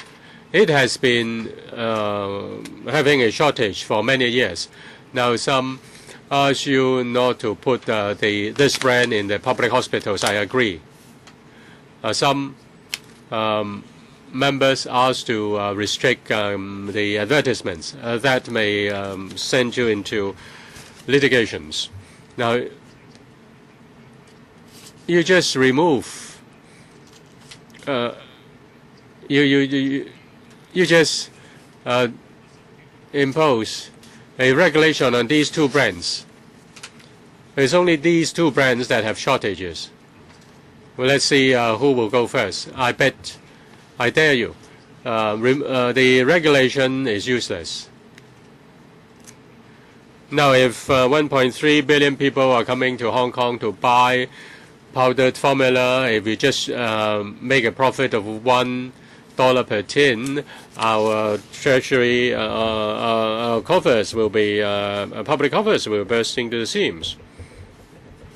Now they keep creating shortages. You don't need to answer me. It's only these two brands that have shortage. Let us move on. We are late by 10 minutes. Let's move on. Implementation pesticide residues in food regulation. The same Undersecretary and the same PAS. The Undersecretary, would you briefly and quickly take us through the paper, but it seems that you can't be quick and brief. Paper CB2 384-1415, bracket 12. Please introduce the paper. I open the floor to members. Thank you, Chairman. I try to be as quick as possible. The Director of Food FEH under Cap 132, Section 55(1), made the pesticide residues in food regulation.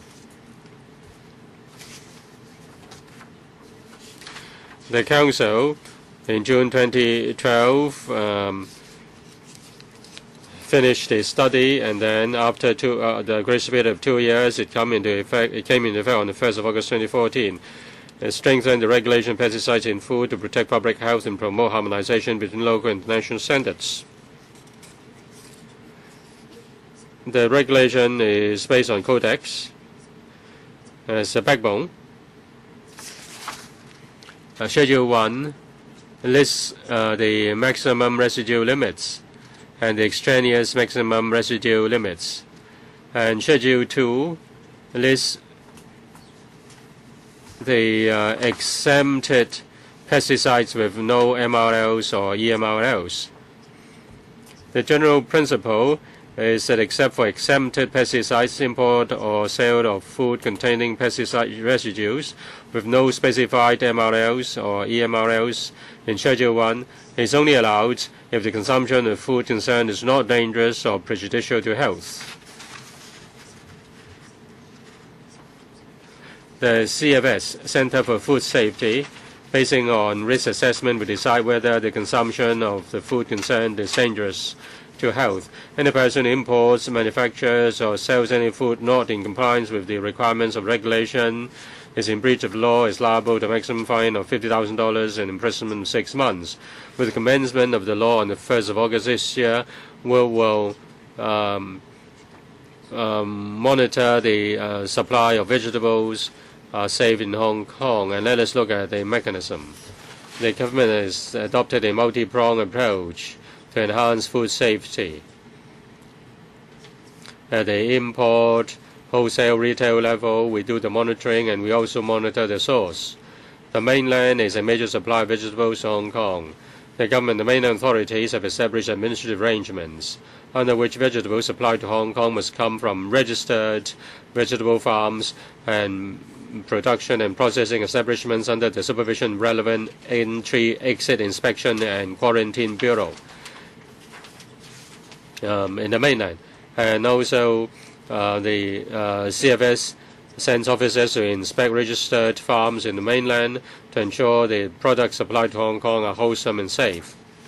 The CFS also submit inspection reports to the state inspection plans to the State General Administration of Quality Supervision, Inspection, Quarantine, and confirm the list of registered farms to be inspected in consultation with relevant local authorities. The list is drafted according to inspection records, intelligence, and risk assessment. The AFCD and Vegetable Marketing Organization jointly run accredited farm scheme to ensure that vegetables produced wholesome and safe for consumption. As for the mainland authorities, we have an administrative arrangement with them. The vegetables supplied to Hong Kong have to be under the farms and processing establishments registered with the mainland authority, and the vegetables have to come through Man Kam To Food Control Office, Man Kam To border crossing. And in fact, the mainland quarantine and inspection of the authorities will take samples, and samples that met the standards are allowed to be released into Hong Kong. As for the Food Control Office, our officers will check the sealing and also the documents, the seal and the documents, and then we also take samples, vegetable samples, for quick tests for pesticide residues and comprehensive chemical analysis. All land border crossings, or rather, all the vegetables have to go through Hong Kong through the above arrangement. The CFS maintains close cooperation with the C&E department and from time to time conduct joint operations to inspect vehicles carrying vegetables. With our surveillance program, together with this arrangement, we are able to ensure supply of supply of vegetables in Hong Kong. As for from the 1st of August to the 30th of November, there were 28 samples found to fail the standards, and it's less than 0.04%. And 10 came from registered establishments and farms in the mainland, and 8 samples didn't come from these establishments or farms, and 5 are local products, 1 from Thailand, 3 didn't have enough information and the source cannot be traced, and 1 is under investigation. The CFS is now planning to prosecute 6 cases, and the remaining cases under investigation. The details are in the paper. As for the mainland quarantine and inspection authorities, they will follow the matter up. Usually they trace the source, they find out the farm, stop the farm from exporting to Hong Kong, and also the processing establishment will be asked to make improvements and step up in more inspection and testing. As for local products, the information will be referred to AFCD, and AFCD will follow the matter up. Among these samples which fall below the requirement, if the vegetables do not come from registered farms, we have raised our concern. We have raised the issue with the branches of the AQSIQ, and we hope that the authorities will step up their efforts in blocking such products. At Man Kam To, we also step up our efforts at the end of September, or as at the end of September, together with the C&E department and the police. There were joint operations. We step up our interception at Man Kam To. We will continue to work with the departments concerned to mount operations to uphold the safety of vegetables. The CFS, starting from November, will step up the inspection of incoming vehicles carrying vegetables. Thank you. 離開會嘅時間呢，副局長 Before the meeting, Ms. Helena Wong asked whether she can go to inspect the mainland vegetable farms, but I don't know whether she has any home return permit. You have a home return permit, but they may take away when your permit when you pass through the checkpoints. It's okay. 財長。 The previous term panel wanted to visit these vegetable farms and poultry farms, etc. How you want to visit all these, right? But how much time do we have? These cattle farms, poultry farms, vegetable farms, they are spread out in different provinces. Undersecretary, can you think about it? Yes, we are aware. We relayed the view to the mainland authorities, and we've been asking for it for a year. I didn't make the request.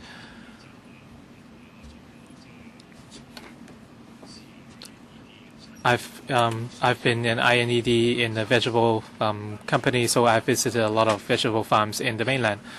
With Ms. Helena Wong and Ms. Sid Ho, we only have until 4:25, so please be brief. So 5 minutes each. Thank you. Yesterday I prepared a paper, a letter relayed to the administration via the chairman. We were very efficient, but I didn't know if you had time to read it. No. I only knew about it yesterday afternoon. Perhaps I will just read out the paper number. CB brackets 2428/14 to 15 brackets 01. I have 7 points in this letter. Yes, you read it all right? Okay, yes. These questions were originally for the administration, but since time is limited, perhaps the administration can respond to us by writing. First, on the inspection of mainland vegetable farms, which is in number 1, do you have any, would you perform any surprise checks? In the paper you said you have a plan in place and you would consult the mainland authorities. But I think this is useless because they would be well prepared if they knew you are coming for inspection. So would you have any surprise inspections? Do you have such arrangements? Second,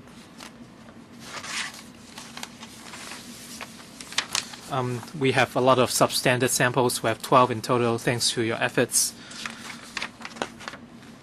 And you found that 8 samples were from mainland suppliers, but they were not from registered vegetable farms. Why were some of them not from registered vegetable samples? Were they smuggled into Hong Kong? How were they smuggled into Hong Kong? Did you do any investigations in Mankamto Control Point? Did the vehicles pass through CNED before being inspected by FEHD? How did you actually carry out the inspections? Perhaps one by one, please. For substandard samples, have you successfully traced the reasons? I'd like to invite Dr. Lee from the CFS to address the investigation question. Will you do any surprise checks or investigations? As mentioned on the paper,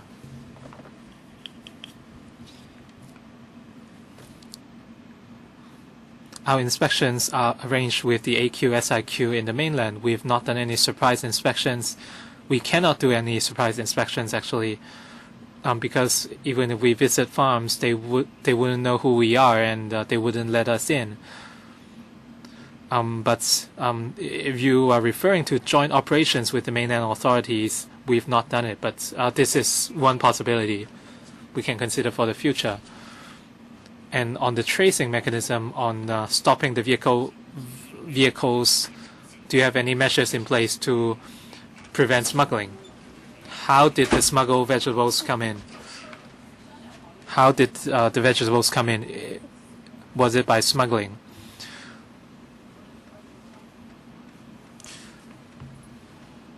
Some vegetables might have come from the mainland.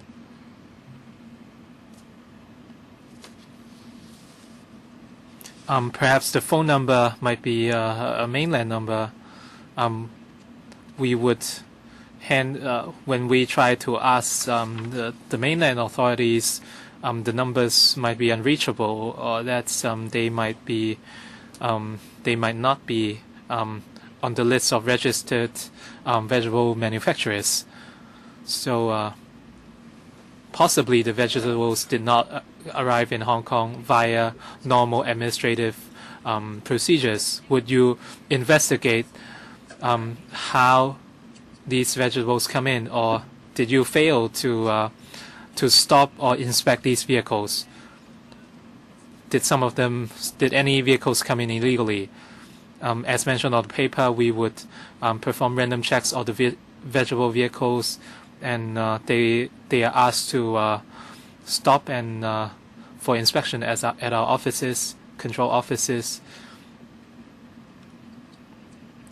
Since the pesticides regulation was in place, we stepped up our inspection efforts, and we also had joint operations with the police and CNED in order to optimize the inspection workflow.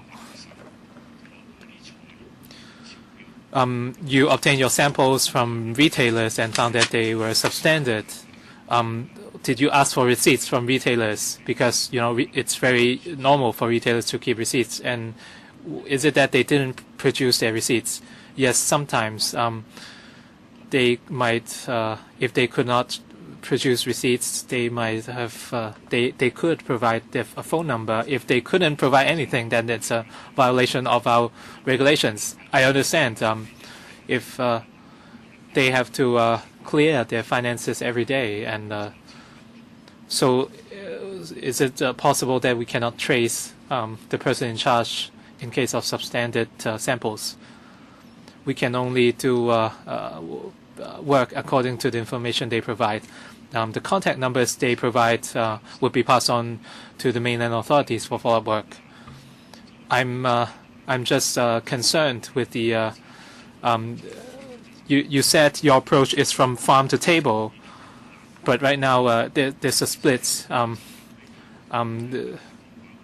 The chain is broken if you cannot blame it on a bad phone number. Most vegetable suppliers can provide receipts or phone numbers, but the problem is after sharing the receipts with the mainland authorities, they could not identify the specific vegetable seller, or that the names they could find is not on our list of registered manufacturers, PAS. I stressed that using receipts to trace the sellers, out of those 28 samples, only 3 failed to produce receipts or contact numbers, and they were prosecuted according to our food safety regulations. Ms. Sit-Ho. I see that you inspected a lot of vehicles, almost 800 vehicles during the month, which comes to more than 20 vehicles per day. But still, they could have missed something. And you cannot trace the origin of these samples once the vegetables reach the market. And you have to tell the retailers, the vegetable retailers, you have to let them know which suppliers are reliable. Or else, if you cannot provide information of accredited suppliers, then you will be left with no information except the phone numbers, and you cannot possibly trace and take action against the violators. So that's the difficulty we have. So I think that's something you can do more. And at the beginning of this year, in the annex, the government took out 3 types of pesticides. Looking at the paper, the inspections were all arranged in advance with the AQSIQ, and as such, the farms had time to prepare and make everything look nice, and as such, I don't think the investigations would be very effective. You said 37 vegetable farms in the mainland are accredited, and every year you would look at 15 or 16 farms, which is less than half, and also you give them advance notice. So I don't think this would be very effective. You have to discuss the matter again with the mainland authorities, and you have to plan surprise checks, because if you give them advance notice, you can never be effective. And my concern is that Hong Kong is lowering its food safety standards to align with the mainland. And 3 pesticides were removed from the list, and a lot of information was hidden away from us. And only after a lot of rounds of questions, we knew that it was because of AQSIQ. So what is the mechanism with the mainland authority? How do you reach a consensus with the mainland in terms of food safety? I agree that they should have a say, but under what circumstances or procedures do we reach consensus? Under what circumstances do you reach a consensus in terms of food safety standard? When AQSIQ suggested removing those 3 pesticides, what was it a formal meeting? Did you have relevant papers for reference? Did you take any advice from experts? So under what grounds did you recommend the removal of those 3 pesticides? We want to be forward-looking. Ms. Ho, your question was very long. Since time is limited, why don't we let them answer your question first? I see we still have some time till 4:30. Please do your best. Under Secretary. Thank you, Ms. Ho. Perhaps I'll have this PAS respond to this question. On the AQSIQ's decision, maybe I will explain our connection with AQSIQ. As mentioned in previous papers, when we revised the regulations, we performed consultation. And since the mainland is the main vegetable supplier to Hong Kong, it's one of the stakeholders. And as per normal practice, we consulted their opinion on the regulations. So that's the mechanism we have in place with the mainland authorities. Did you follow the protocol? Was it a formal meeting, or was it just a casual dinner per se? Or was it from a casual conversation? What we are asking for are minutes from the meetings. And the media also want to know. We responded, we told the media that we had no minutes or meetings. It wasn't, it was a formal meeting, however. The meeting was held in Chengdu in Sichuan province.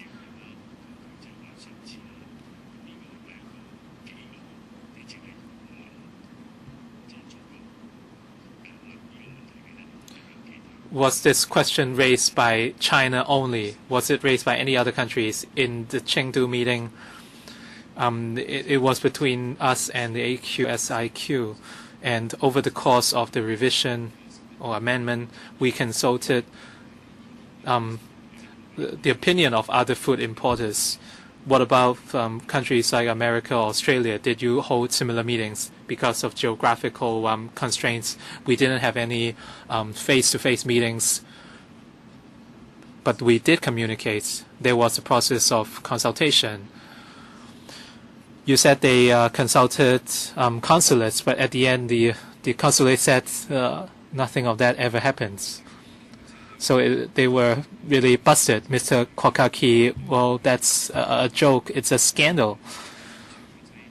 They said they consulted the ACQ, SIQ to remove 3 pesticides. This claim is really unacceptable. If you are being stringent or serious, you cannot possibly make a decision to remove 3 pesticides after such a hastily arranged meeting. You are ignoring food safety.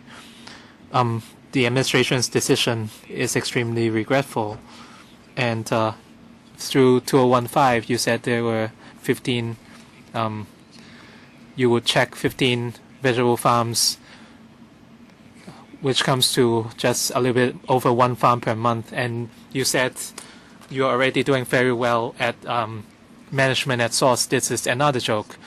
And in 2013, you said you inspected 32,700 vegetable vehicles, but again you were busted because according to the paper, in 2013, only 4,000 samples were collected. In 2014, from the 1st of August to 30th of November, you checked 4,000 samples. And among 4,600 imports, 28 samples were found to be substandard. Now the figures do not tally. I don't understand. You how you do the inspection? Is it by just visual inspection, or is it just by a casual so-called rapid test or quick test? How can we trust you? Now some say at Mankamto, the vegetables for inspection are put at the outermost row. They know that you will pick the easiest samples, and if they feel that it is unsafe, then they will try to find ways to dodge the inspection. Now people are discussing how to dodge the inspections. So it is just a laughing stock. The so-called 0.4% failure rate is just something made up. The standard is they failed the standard. The problem at source is also problematic, and also at Mankamto, the taking of samples is also not not proper and not up to standard.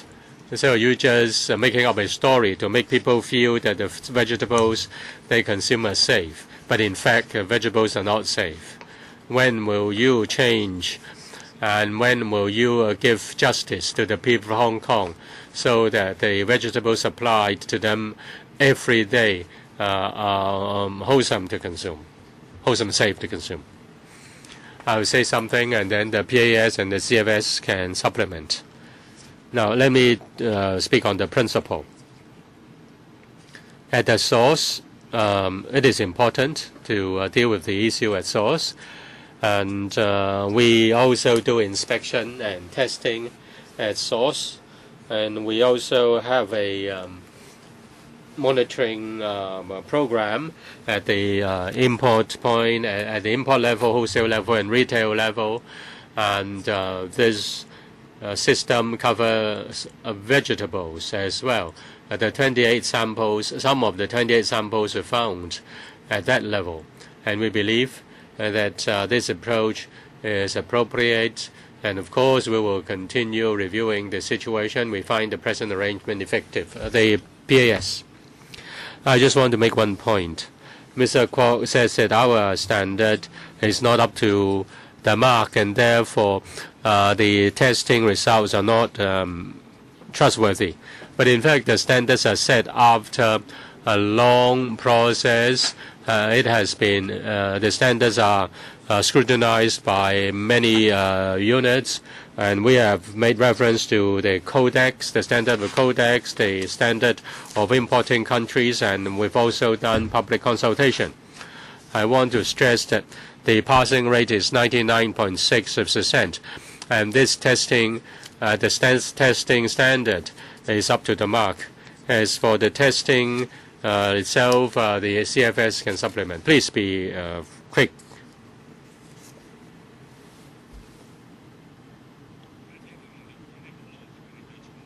Just speak into the microphone, please. As for sampling, do we just take sample from the last row? Now, with the cooperation of C&E, we can take the goods, the vegetables from the lorries, and then the C&E does the inspection, and we also pick our samples. This improves the taking of samples. If we just take samples from the end road of the vehicles, and then the trade is aware of that, and that is risky. Now you say with Mr. Kwok, your time is up. Just a short follow-up. Under how many cases will you get the assistance of the CED? A dozen or so vehicles are inspected every night, so about 3,000 per year. That may not be from the front of the lorry to the end of the lorry. They just take samples, sometimes from the front, sometimes from the end. Do members want to ask questions the first round? If not, then I have two members who want to ask the second round. We should end at 4:25. 2 minutes each. Perhaps you say what you want to say, and then the secretary will answer in one go. Helena Wong and then Sit Ho. Now concerning the smuggled vegetables, they come from the mainland, but they don't come from registered farms. I don't think we can complete our discussion today. Can we have another time to discuss the issue and what is the result of the tracing and why smuggled vegetables can get into Hong Kong? Now you found that 28 samples have exceeded the limits. Now, this is a tracing mechanism from staple to table. What difficulties do you have? Now, the exceedance is 44 times for green string beans, item 11. And some exceeds the limit by more than 10 times. I just want to know whether the CFS has to rely entirely on the mainland and you cannot do any investigation on your own. Have you finished your question? Okay. You want her to answer this question. And also answer my question in writing if they have not been answered. My question is in the letter. Dr. Lee, when it is outside Hong Kong, across the border, all the investigations are done by the mainland authorities. But we do follow the matter up with them. Are there any yardsticks as to how long they will be able to pin down on the relevant farms and then will consume toxic vegetables? Well, they also have checks locally, not entirely toxic. The PAS, do you have anything to say concerning the problematic samples if they come from registered processing establishment or registered farms according to contract? They will be stopped from sending vegetables to Hong Kong. But you are not able to get at the source for 3 samples. If they come from processing establishments, registered farms, they can be traced very quickly. But 3 samples don't come from that. The members are chasing after that. We may not need a meeting, but please find out where the samples come from and then give us a reply.